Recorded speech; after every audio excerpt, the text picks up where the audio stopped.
Good morning, ladies. Angel Hicks here, and today in Literary Circle, we're going to be talking about Rachel Hollis's book, Girl, Stop Apologizing. How many times have we got stuck in this rut where we're constantly apologizing for what? Just being females, for being women, for not, whatever it is, we're constantly apologizing. And so we're going to go through this book that Rachel Hollis wrote after Girl, Wash Your Face. And I think that's the book we're going over next week. So stay tuned for that one. And in this particular book, she calls it a shame-free plan for embracing and achieving your goals. And it's a practical, a little more practical and even more insistent that women shouldn't give up on self-improvement just because what society tells us to do, right? Or taking care of everyone else. So she really is on this crusade that women everywhere to know that we don't need to apologize or ask for approval if we don't line up with traditional roles. Okay, so here are the top 3 things. Oh my gosh. Here are the top 3 things. Oh my gosh. That we're going to talk about. Sorry, you guys, when I hit that button sometimes. Oh, here we go. Glitch in the matrix. Okay, 3 lessons we're going to learn. 1, women shouldn't apologize for their desire to be ambitious and do great things. And I constantly am talking about how my husband never apologizes for his ambition, right? He never apologizes for being aggressive or going after what he wants. 2, stop making excuses for not starting on the path towards achieving your goals. And excuses are, well, we're going to cover that. And number 3, intentionally build habits, skills, and foundation for your success to see your dreams become a reality, right? Because a dream without a plan is just a wish. So, number 1, having a lot of ambition to do great things shouldn't be a reason women have to apologize. Okay, so she talks about many girls still being raised to believe their value lies in what a good wife and a good mother they'll be, right? And I don't know about you guys. My mom was a career woman, so I didn't necessarily have this same upbringing, but societal cues and rules kind of make this still a thing today. So if they do, go after their dreams or they're aggressive in it or whatever it is, we feel like we're constantly having to apologize for putting themselves first, right? So Hollis talks about, boys are brought up to follow their dreams. Girls are brought up to follow what they think is expected of them, right? So she talks about just stop worrying about what other people's expectations of you are. And it's okay if your dream doesn't look like someone else's dream. Right. And we know that, right? But it's so hard sometimes to actually get that thought across in our minds.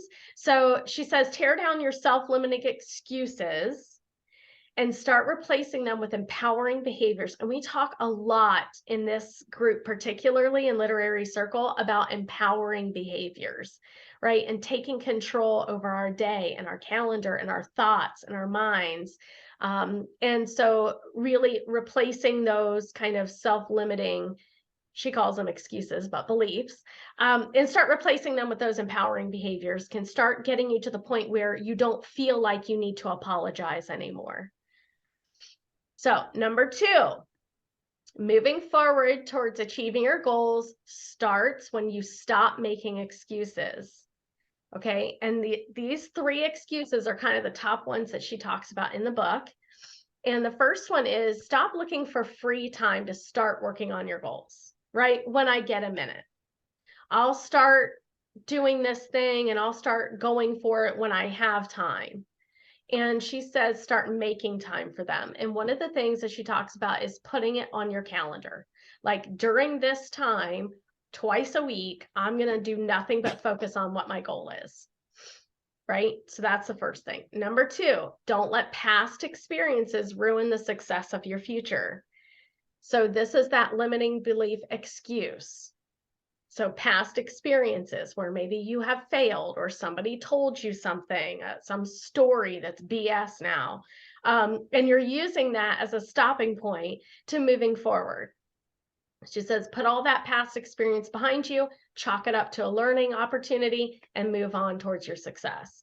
And number 3, don't be afraid of what people think of you. And this one, I say it all the time, I said it yesterday, is easier said than done. Okay, but I thought this was really impactful. She says, judgmental people will find reasons to judge you no matter what. And it's so true. Judgmental people are going to judge you no matter what you do, right? So at some point, we have to stop worrying about that. And we know that the right tribe will find us no matter what. And this one isn't something that she said, but I thought it was fitting here. People who mind don't matter. People who mind what you're doing and you feel like you need to set some kind of apologies for or whatever, they don't matter. And people who matter in your life, in your business, in your spiritual life, they don't mind. So keep that in mind when you're doing all of these things and reaching for your goals and striving, and you're posting that thing, but you're not sure if people are going to like judge you for it or whatever. Who cares? Post it anyway. Okay, and see what happens. And number three is learn how to make your dreams turn into a reality with the right habit, skill, and foundation for success. Okay, and again, we have talked about this in this group before. I just threw this first line in here because I think it's great. Well-behaved women seldom make history. And that's so true. But she talks about stop asking for permission. Stop going to outside forces, husband, spouse, parents, kids, friends, whatever, uplines. You're all the authority you need to start fighting for your dreams like right now today. Okay, so stop asking for permission. Second piece of advice she has is to focus on one goal at a time. Okay, I have fell prey to this multiple times in my career where I don't focus on one goal, because if I don't hit that one goal, then I have all these other goals. If I hit these other goals, well then, I'm successful. And what she says is focus on one big goal. Sometimes we feel like there's less risk if we have more than one goal and projects at the same time in case one of them doesn't work out. But the more you spread your efforts and time thin with multiple projects, the less chance we have of doing any significant major changes with it, right? So if you're focused on that one big, hairy, audacious goal, then you're more likely, right? Shoot for the moon and land among the stars. Even if you fail, you land among the stars, I think is what it is. So she said, focus on that one. And then she has a 10-10-10 rule. And the 10-10-10 rule is 10 years from now, think about how you want your life to look. And I know a lot of things change in 10 years and a lot of things, but what do you want? What would you want your ideal life to look like in 10 years? And then take 10 dreams that could make this life possible. So out of those 10 dreams, choose the one goal, the one dream that encompasses all of those dreams to focus on. So maybe there's a theme with these 10 dreams that get you to the one, right? And so write it down. So for instance, if my one big dream is to travel and do speaking engagements, it's not, but let's say that is, okay? Then my 10 little dreams might be monthly speaking at chamber events. Maybe it's getting on a TEDx stage sometime between now and 10 years. Maybe it's, so like count out all the things and then pick one of those goals to get you to the main goal, if that makes sense. Okay, write it down in the present tense. We've read this before. We know it to be true. You write it down in the present tense as if it has already happened. And then if you want to take it a step further, you put that as your mantra on the daily and you meditate on it and you speak on it as if it has already happened. Okay, so that's her 10-10-1 rule. And so putting this down in a journal obviously can help solidify and what you're going for. And then you put it on your vision board, which we just went over yesterday.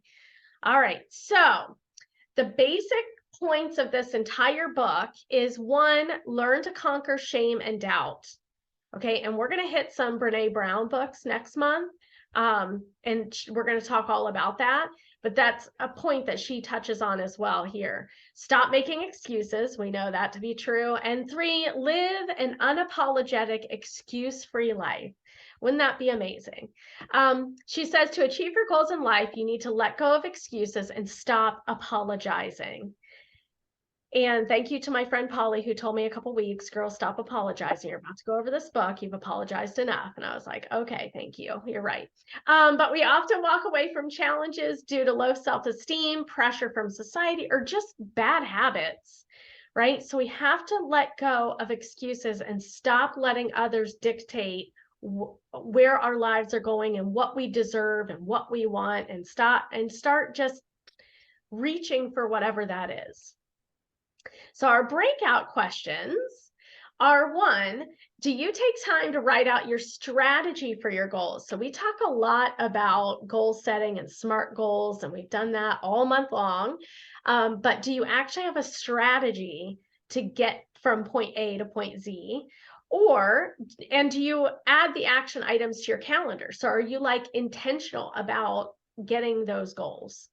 And this is one thing I actually put in the breakout questions because I did not put them on my calendar. And I thought, I should probably do that. Might be a little more successful that way. 2, do you have multiple goals going at the same time, or do you tend to focus primarily on one goal? And why or why not? Does that work better for you? Doesn't work better? Have you tried it?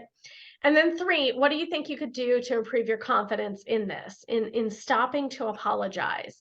What are some things maybe that you can bring up or get rid of or start doing or stop doing to help your confidence in stopping to apologize so much? And did any of these tips resonate with you? So thanks for spending a little time with us and going through Girls Stop Apologizing, and we will see you next time.